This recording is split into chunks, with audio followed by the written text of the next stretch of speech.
El secuestro de Estado.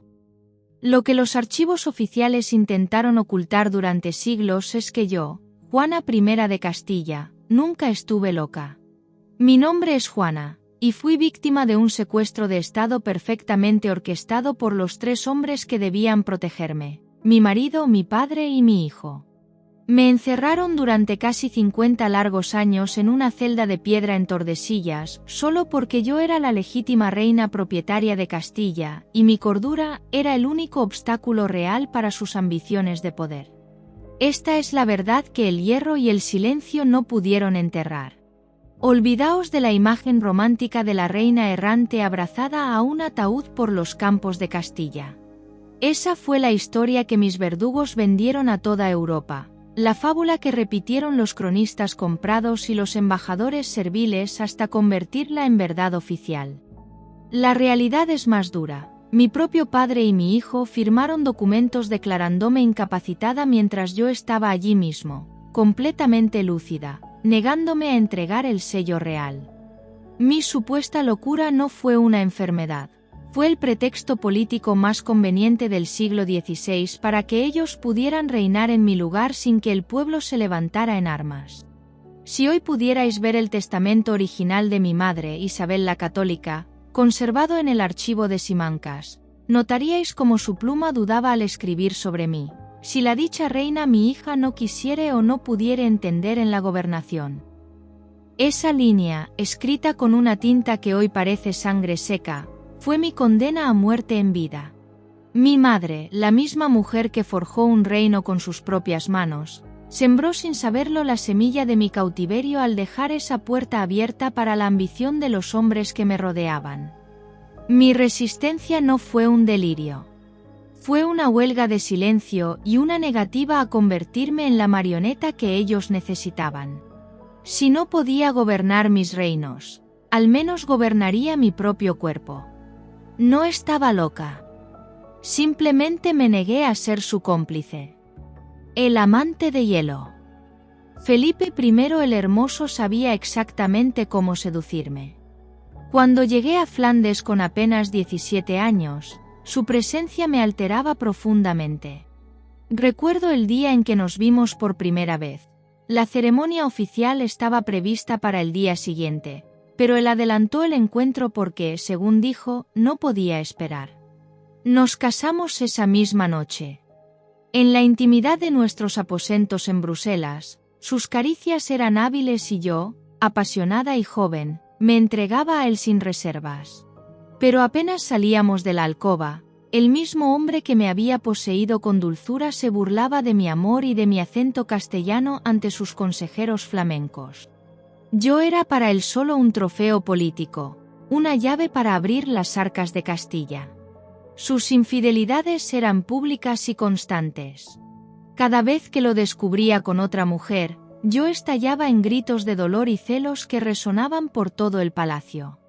Él, con esa misma sonrisa que tanto me había enamorado, se giraba hacia sus nobles y decía con desprecio: «Miradla, la infanta española ha perdido el juicio por unos celos vulgares».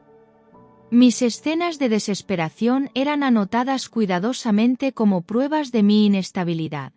Cada lágrima mía se convertía en un renglón más del expediente que construían contra mi razón. Usó mi propio deseo como una trampa, y yo caí en ella con los ojos abiertos y el corazón expuesto. Si pudierais ver hoy el retrato de Felipe que se conserva en el Museo del Prado, entenderíais por qué una mujer podía perder la cabeza por él. Esos labios carnosos, esa mirada cargada de arrogancia magnética. Yo pagué muy caro haberlo amado tanto. Mi viaje con su cadáver no fue un arranque de necrofilia, sino una estrategia política desesperada.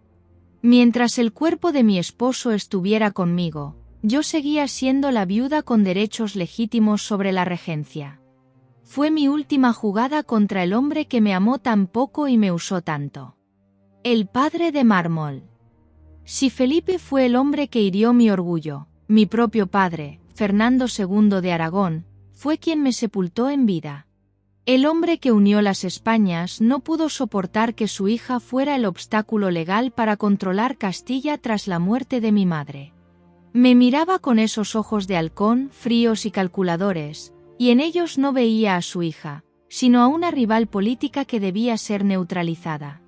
Para él, mi existencia era un problema dinástico que resolver, no una vida que proteger. Fernando venía de vez en cuando a Tordesillas.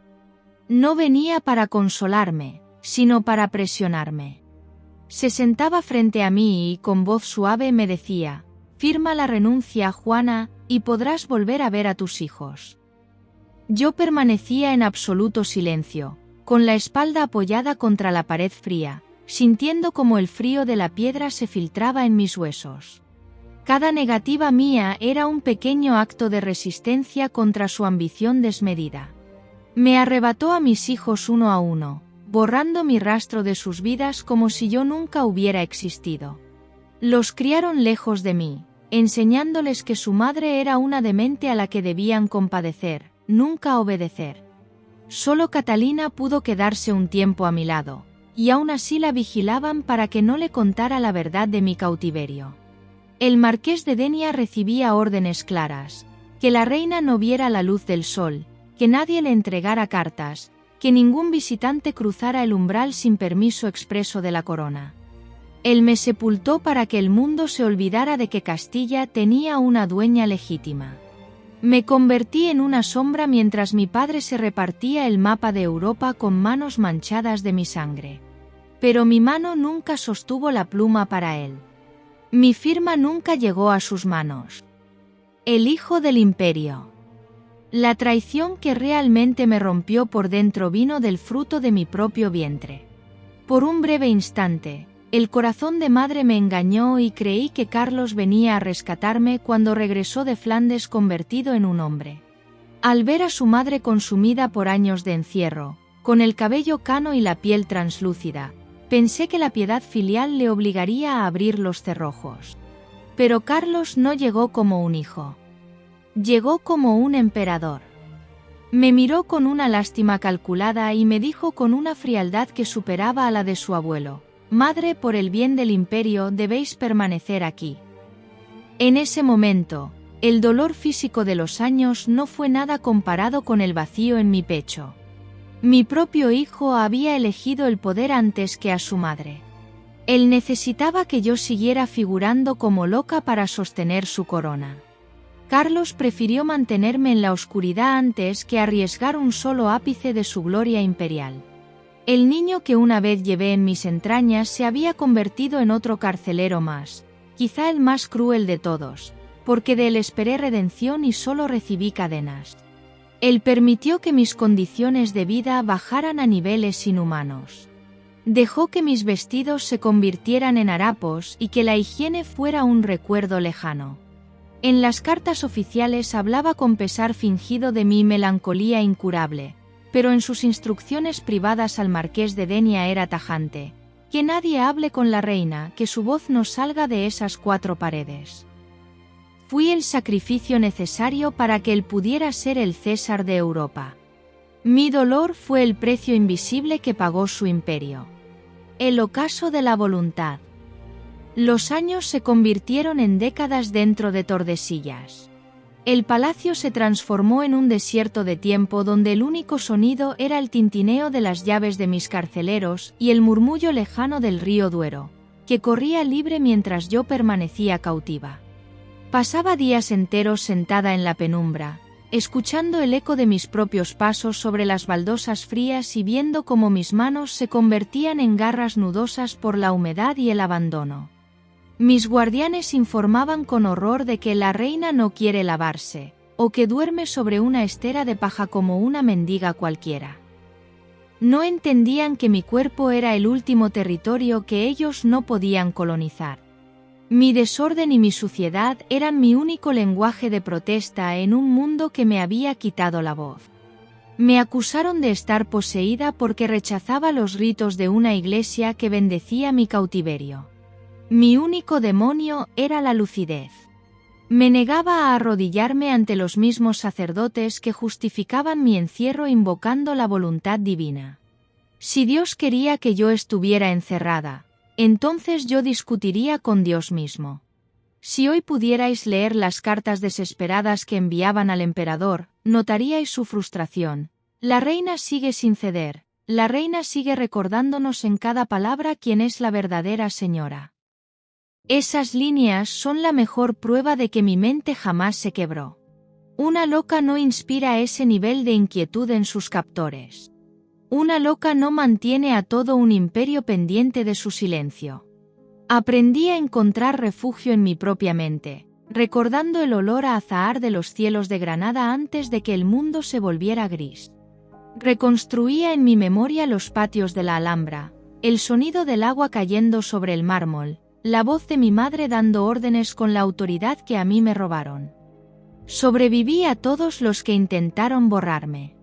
Vi morir a mi padre y vi envejecer a mi hijo desde la distancia de mi celda, mientras yo permanecía inamovible, como una roca contra la que se rompen las olas. No pudieron doblegarme. Nunca pudieron. El legado de la verdad.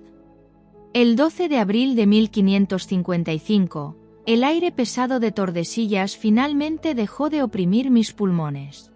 Morí a los 75 años, demostrando que mi voluntad era mucho más fuerte que la crueldad de mi propia familia. Ese día murió Juana I de Castilla, la mujer a la que llamaron loca para no tener que llamarla jefa. Lo hice con la cabeza alta, sin haber firmado jamás un solo documento de renuncia. Hasta el último día de mi vida, mi nombre figuró por ley antes que el de Carlos. Él reinaba por la fuerza, pero yo era la reina por derecho. Hoy, cuando miréis mi historia, no veáis a una mujer débil destrozada por el amor. Ved a la víctima de un sistema que no podía permitir que una mujer gobernara por derecho propio. Mi locura fue, simplemente el nombre que le dieron a mi independencia. Lo que ellos llamaron demencia, yo lo llamo dignidad. Lo que registraron como delirio fue la más serena de las resistencias. No me recordéis con lástima. Recordadme con respeto. Fui la reina que prefirió la oscuridad de una celda antes que traicionar su propio derecho. Nunca estuve loca. Simplemente me negué a desaparecer en un mundo que temía la cordura de una mujer con derechos propios. Y el derecho no se puede encerrar. Mi corona no fue de oro, sino de resistencia, forjada en el silencio y templada en la soledad de aquellos muros implacables, y esa corona nunca se marchitará.